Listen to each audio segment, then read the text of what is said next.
So this is my game that I made for the Studio 2 assignment for the second term. Essentially, we were given Jim Adams' engine, we had to make a game with it and then add on it like physics or sort of AI pathfinding. I made it, like I said, a race game, but essentially this is not the final version, it's still a rough version of the game.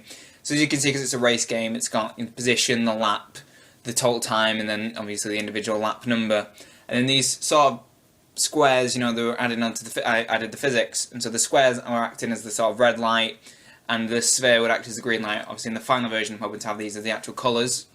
So again, it's just to add a bit more difference into it. You can then, pause the game to have a look at the positions to see a full breakdown of where it is, and then that matches the position that is shown on the screen. So the NPCs are following the checkpoints around the map which have been pre-laid, and they're also the same checkpoints that the player has to follow to complete the laps. So now when you let go of the key, to act as a car, there is a slow deceleration. They've also got, reversing for a car as well. As you can see, the NPCs are actually spread out because they're set at different speeds. So the longer the game goes on, the bigger the gap will be between the different NPCs.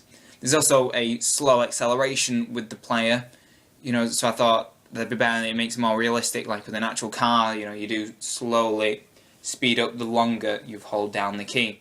So the swords act as the checkpoints, and these are what the player's got to reach before it can make it to the next lap. So when it reaches the checkpoint, it loads up the next lap.